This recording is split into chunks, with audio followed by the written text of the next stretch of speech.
What's up, guys? Miles back with another video. Today, I wanted to do a video going over, how to purchase a bike, how to get a good deal. At this point, I've obviously purchased two bikes, one being new, one being used, so two different scenarios. I did finance them both. I did not pay cash directly for both of them. I prefer to, not have to drop all that money all at once, but just pay it off quickly so you don't carry the whole life of a loan, because that kind of sucks too. But before I get into that, before I get into the ride, I wanted to wheel the 636 out and do a cold start just so you guys can hear it. I'm not going to rev bomb it right in my nice little neighborhood where it's nice and quiet and peaceful. But at least you'll be able to hear a cold start. It is really loud when you first start it up. But yeah, it's cool. The M4 sounds awesome. The baffle is out. And this is what the baffle looks like. It's really just a silencer. It was still pretty loud with it. This isn't even that like nicely made, just like a couple tack welds. Interesting. And then a C-clip is what holds it in, and you have to get a special tool. This is a snap ring plier to compress the C-clip, because it sits right around here. I'll show you. It sits right around here, and I'll just do a little demonstration. So yeah, it goes in like that, and then when you let it go, it expands and falls into a groove inside the M4. But yeah, so I'll do a cold start so you guys can hear it. I have it out, nice in the nice beautiful sun. So let's turn it on. Have it in neutral, so we'll just turn it on.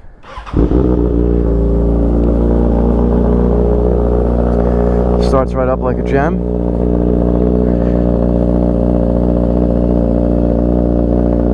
So I always let it warm up for a little bit before I let it get to normal temperature, operating temperature, before I take it out. That's always been suggested, so that's what I do. Even for that one, when I start it up, I just let it warm up for a second. So yeah, I just wanted to show you guys what it sounded like.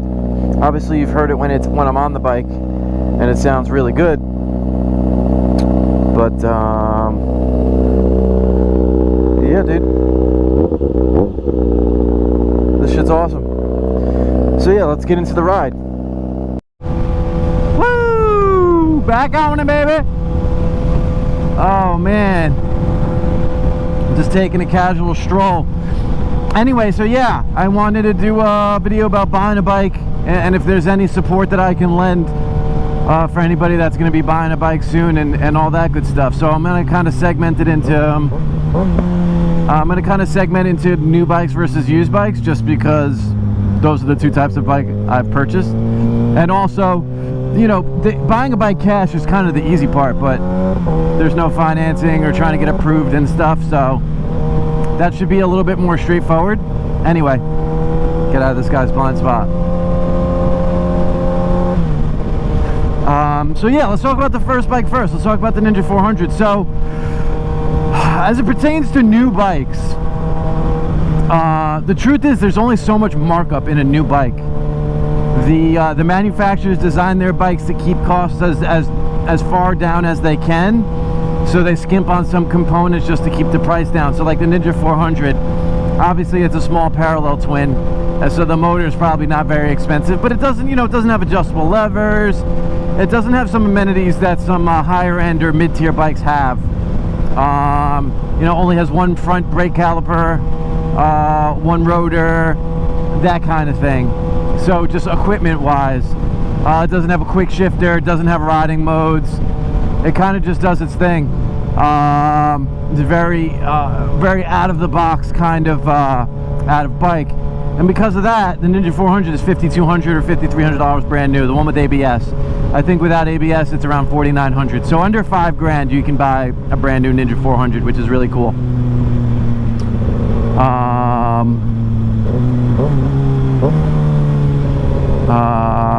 Yeah.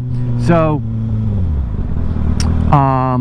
that's what it's like for that's what it looks like for the Ninja 400. So there really isn't much markup in a new bike, including the Ninja 400. That bike I had found a 2020, even though it was 2021, so I got a little bit of a deal on it because it was technically a holdover. So on new bikes, dealerships don't buy the bikes from the manufacturers. They lease the bikes from the manufacturers. So they take those bikes that they have in their store on credit. So, you know, bikes that, hot bikes that they get from the manufacturer and then sit on the showroom floor but sell quickly, they're not really paying much interest on those bikes because they hadn't been sitting there that long. So they borrowed the bike from the manufacturer, which they then have to pay back. And if it sells quickly, they don't have to pay interest on it. So that's good for them. And that's why they probably, or dealerships typically stock, that's probably why they typically stock highly sellable bikes. But bikes that wind up sitting on the showroom floor, they're paying interest on that bike the whole time. Each month that's on the floor, they're paying interest on it. So helping them or enabling them to get that bike off their floor on a holdover and give a deal to get it off the floor, they're cool with that. They kind of already lost money on the deal if it sits for a long time. Oh, I gotta get in the other lane. I'll probably be able to sneak in somewhere.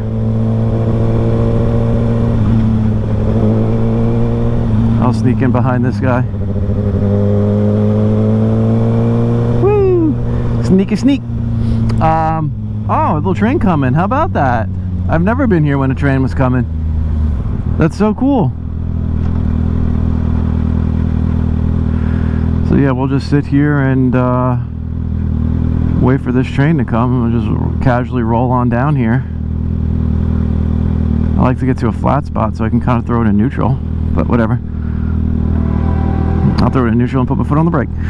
Anyway, so yeah, holdovers are your best for a new bike. Holdovers are the best way to get a new, oh Jesus Christ. Now I'm gonna have to cut this. Now I have to click my mouse a couple times. Don't you know, train, that I'm filming? Frick, man. So yeah, the best way to get a deal is going to be on a holdover. You can probably save a couple $100, sometimes $1,000 on higher end bikes that have a little bit more markup. You could save more money. Now, I guess I should preface that the markup that I'm talking about is typically as it pertains to Japanese bikes. Honda, Kawasaki, Suzuki, and Yamaha, and maybe some of the others, like, you know, like Triumph or some of the imports, but not the imports, the Euro bikes. But those typically have more markup too, including Harley Davidson. That probably has the most markup. If you ever go look at a Harley Davidson, a brand new Sportster, not the Iron 883, I think the brand new Sportster 1200 costs the same as this bike, which is just crazy. Again, it's a different kind of bike, has different amenities and stuff like that, but that's just crazy to me. I would never spend 10 grand on a Sportster when I could spend 10 grand on a 636. That's just me. Anyway, so yeah, that's where you can save some money on a holdover on a new bike. Another way you can save money, at least in the long term, that bike I financed through the dealership, whoever they picked out for the loan, they ran the loan by me and the interest rate and all that stuff. I think I got 6% on it. I don't know. Bikes don't kind of work the same way cars do. You get better deals on cars, I guess, because they're a necessity while this is a recreational vehicle. So I think there's a little bit of a difference there. I don't know, but I got 6% on the bike, whatever. They took care of all that stuff for me. They found the lender, all that cool stuff. So going into it, if you're paying cash, obviously you're not going to be paying interest. You just drop the cash, take the bike, and you're good to go. If you're going to be doing financing, it would be beneficial to go into the dealership, already reaching out to your bank or whoever you bank with, and kind of going in there with funds secured, because then you know you're getting a good rate and you can kind of pit them against each other. If you're going to a dealership, no, you can get finance for a certain amount of money at 48 months at a certain percentage rate. You can pit them against each other and say, well, hey, you go to the dealer and say, hey, well, I already got approved for this. And if they want to use their lender, I'm just gonna crack this a little bit. If they want to use their vendor, they may try and beat that rate because they know you already have a rate and stuff like that. That's what I did for this. Not up front, but that's what I did for this. So yeah, that's one way to spin it, and to make sure that you're taken care of and you're getting the best deal possible.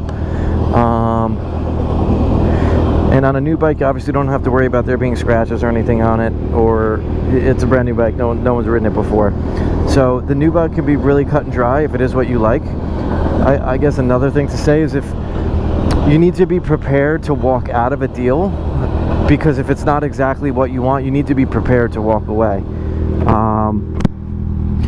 Because if you're not prepared to walk away, you're likely going to get taken advantage of, just because there's no takeaway. You know what I mean? Like, if you're gonna do the deal no matter what, then you're gonna get fucked through that deal. Then you're gonna get fucked no matter what.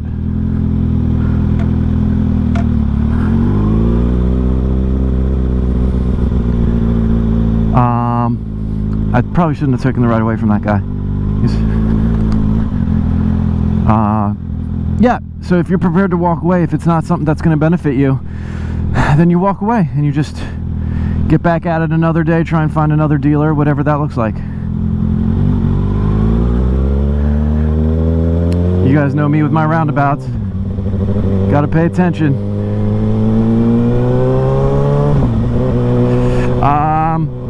So yeah.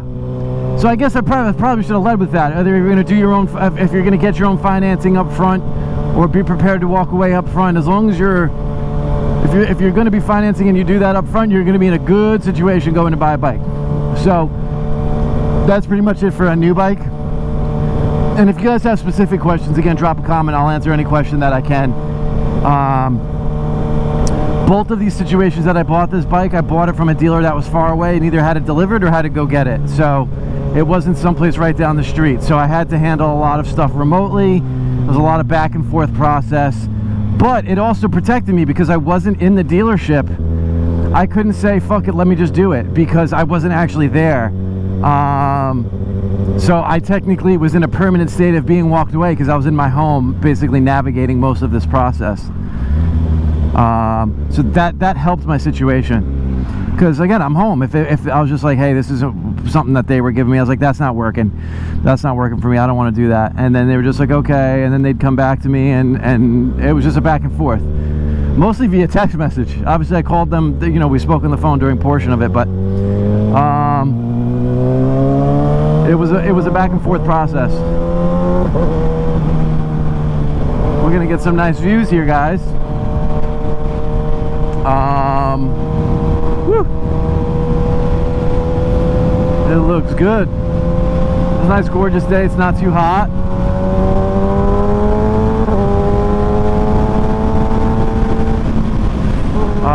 Yeah, so then back to buying this bike.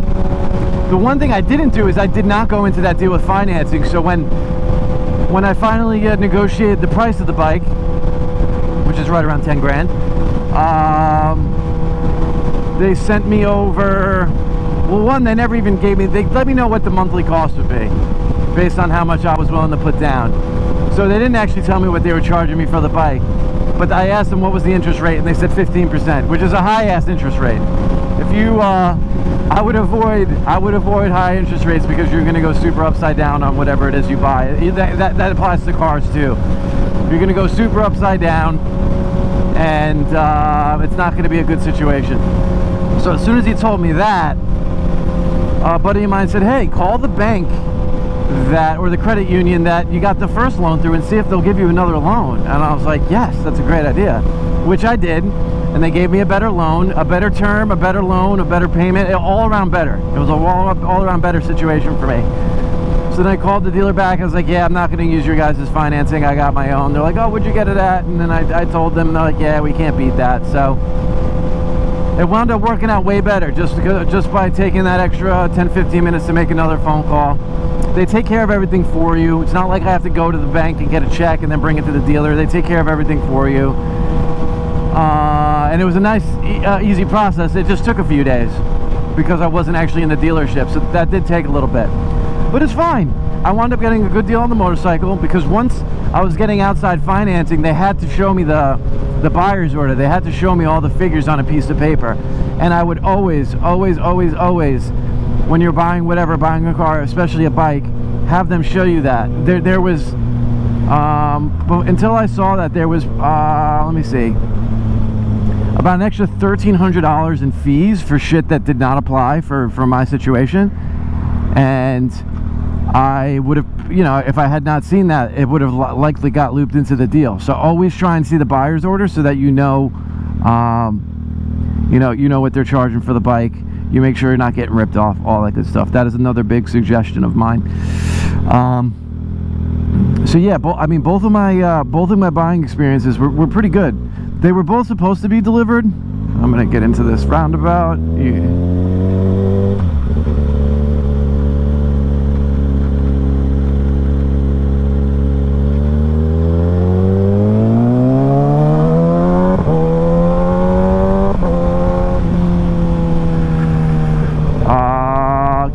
Guys, you know how I get in roundabouts. Mods can't multitask too well. Both bikes were supposed to be a situation where they were getting delivered. The Ninja 400 got delivered, no fee. They took it right to my house, put it right in my garage. It was the greatest. This was supposed to get delivered too, and that was part of the deal. At first they wanted to charge me for it, and I said screw it, I'm not doing this. And they're like, all right, fine, we'll bring you the bike. But then when I asked them when they'd bring me the bike,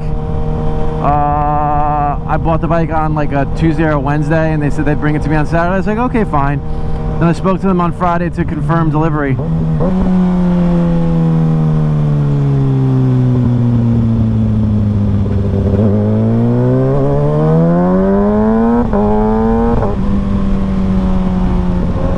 I spoke to them on I spoke to them on Friday to confirm delivery. They're like, yeah, we're not going to be able to get there until next Wednesday. And I was like, what in the actual F? What's going on here?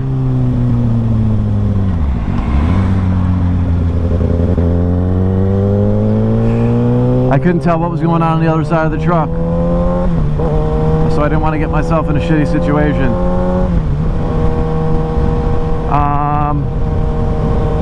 So I said, screw it, I'm going to go get it. I didn't want to do that. I mean, it was far, and I knew it. Then I had to drive the bike far back home. But it is what it is. I wanted it when I wanted it, and it wasn't an amenable situation of when I was going to get it. But all in all, both of my buying experiences were pretty good. Again, if you have cash, it kind of makes it really, really cut and dry and really easy. But if you're financing, just be prepared to walk away. If it's not a good deal for you, and doesn't fit with what you have going on, then don't do it.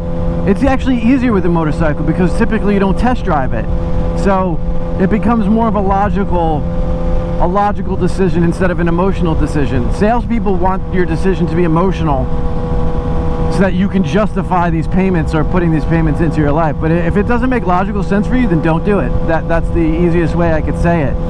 It's not worth putting yourself in a shitty situation if it's not something you can afford, if it's not something that fits with your lifestyle. And then that kind of ties back into the bikes you're buying in the first place. You know, you should pick a bike, the style of bike based on your lifestyle. I think that's usually important too, and how you expect to ride. You know, a sport bike is probably not the best thing to ride around town, but I knew that. I knew that going into it, and I did it anyway. A naked bike would probably be perfect, like an MT-09 would have been another good choice in terms of a naked bike to still get a shit ton of power. Especially the 2021 has quick shifter up and down, has really nice new features, a 6-axis IMU, a TFT display. There's a lot of cool stuff going on, a lot of still cool bikes coming out. Yeah, so not only the payment has to fit into your lifestyle and what you got going on, but the bike itself. So yeah, if there's anything that stick out to you guys that you guys have some questions about your own buying, why do you keep inching? Like, why do you keep inching? Do you have questions about your own buying experience, or you're thinking about buying a bike and you have questions? I'm happy to help. I will answer any question that I possibly can. Many years ago, I used to sell cars, so the financing portion of selling cars and selling bikes are very similar, even though I wasn't selling bikes. More of my bike knowledge has came more recently. But yeah, if you guys need help and have some questions, I'm happy to help you guys. Yeah, just hit me up and reach out to me. I forgot to tell you, I got a new windscreen. You can see it's all black. It's like a little double bubble thing going on. A little better for the wind. But I wanted to see if I can get a pull going, like a first gear pull going, which I think I'll be able to.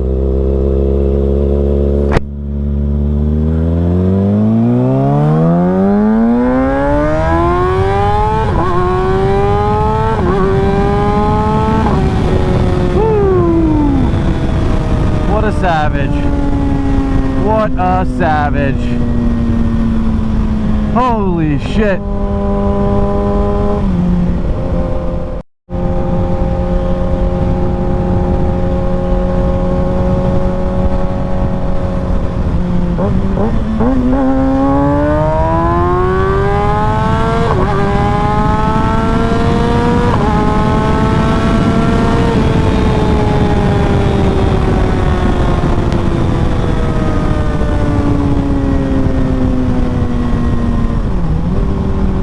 Oh, oh, oh, oh, oh!